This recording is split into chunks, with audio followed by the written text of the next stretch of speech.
This is 12.1.2 thermionic emission.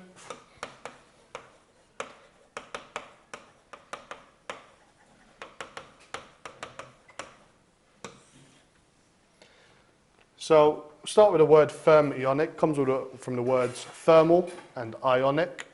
So thermal meaning hot and ionic meaning charged particles. So we construct a vacuum tube again, but this time we're going to have a filament in a vacuum tube.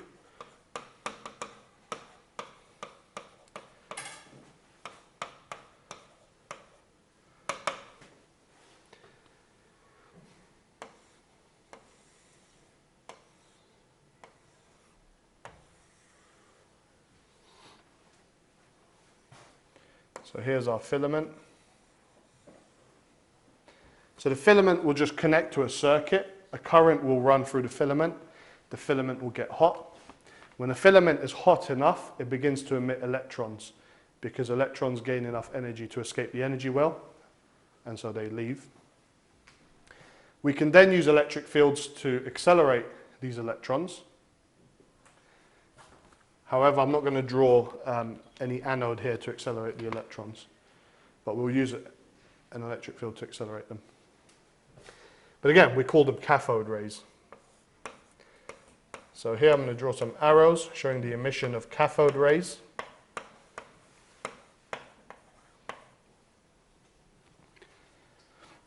And in front of that, we put a metal cross called the Maltese cross.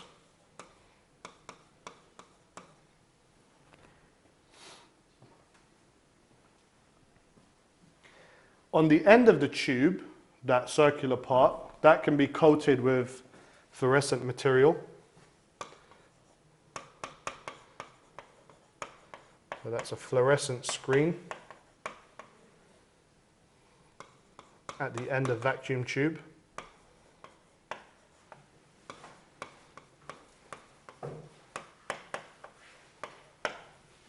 So when these cathode rays strike the fluorescent screen, it causes the screen to fluoresce.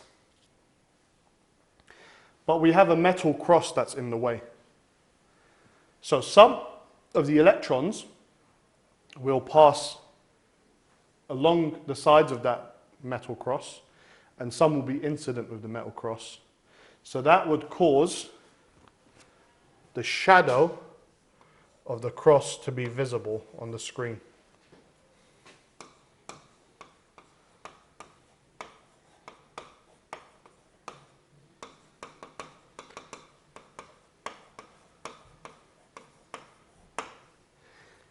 If we allow these cathode rays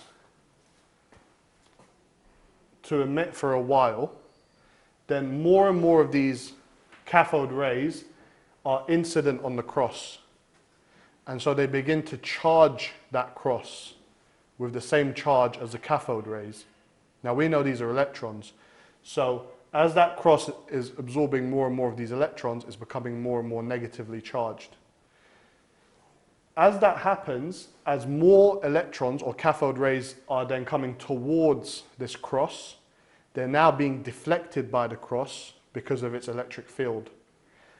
And so over time, what we start to see is that the shadow of the cross starts to become larger and more blurry because it's now deflecting electrons away, or cathode rays away from itself, as it builds up the same charge as the cathode rays.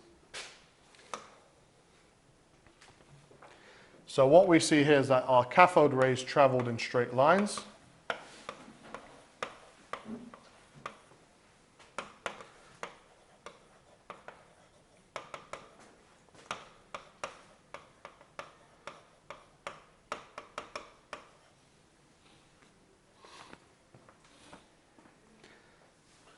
And they could be influenced by electric fields. So for example, if we had an anode, which is positively charged, we could attract these rays towards the anode.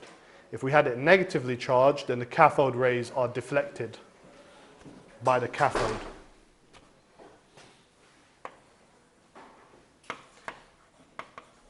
So the cathode rays are influenced by electric fields.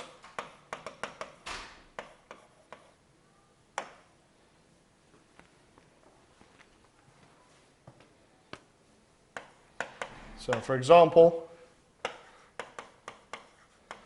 accelerated towards an anode or deflected by a cathode, so therefore they have a negative charge.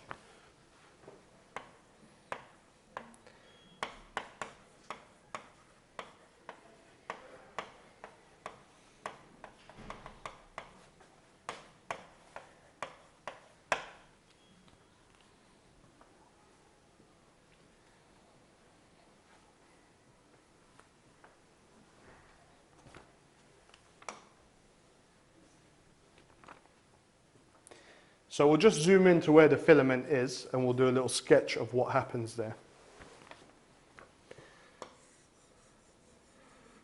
So we have our filament, current flows through the filament, it gets hot, and it actually emits these cathode rays in all directions, in random directions. But in all those random directions, they still travel in straight lines. Then we positively charge a metal tube, and these cathode rays then accelerate towards the tube, and some of them pass through the middle of the tube. At that point, they've accelerated enough that they can pass through the tube without being pulled back. So our cathode rays are then turned into a beam, like so. And we call this the electron gun. So at this point, let's now give these cathode rays a name. Let's call them electrons.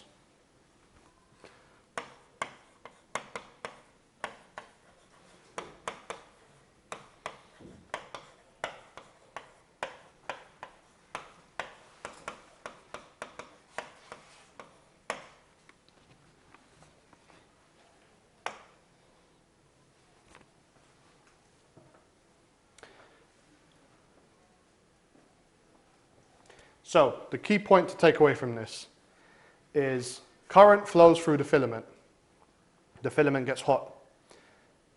That heat gives the electrons enough energy to escape, and we call that thermionic emission. So current flows through filament.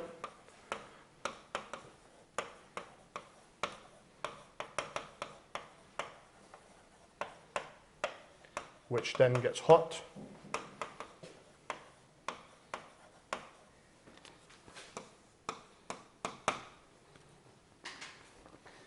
This gives electrons enough energy to escape. That's a C.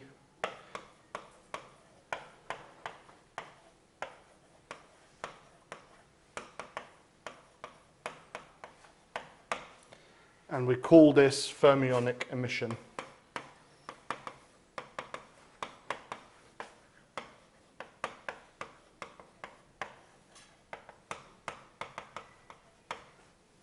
And we'll put a box around that statement, something you need to learn.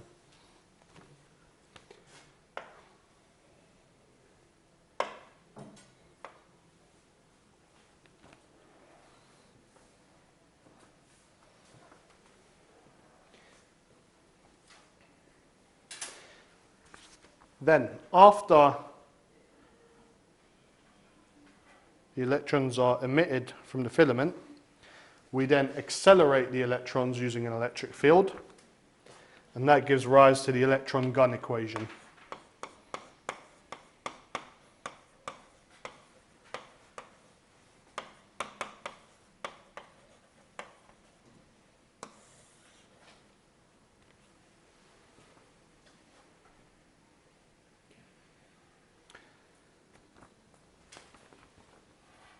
So these electrons are accelerated through a potential difference. So the energy that they gain is the work done by this electric field.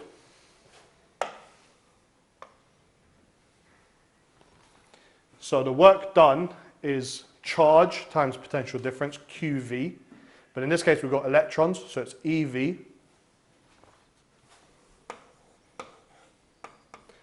And that work done gives the electrons kinetic energy. So EV is equal to a half mv squared. Put a box around that.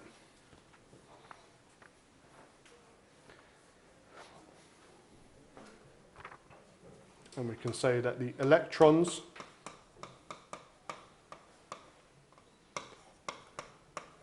gain kinetic energy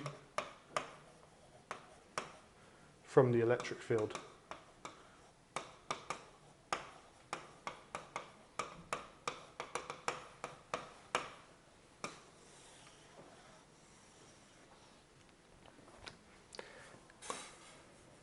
So if we have our filament,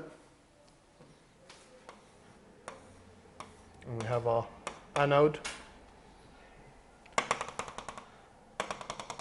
and our electrons pass through like so. It's within this space where we have the electric field accelerating those electrons. Now, by the time the electrons reach that anode, they're moving fast enough such that the anode can't then pull them back again. So the electrons just pass straight through at a higher speed than when they were emitted. And that's the end of 12.1.2.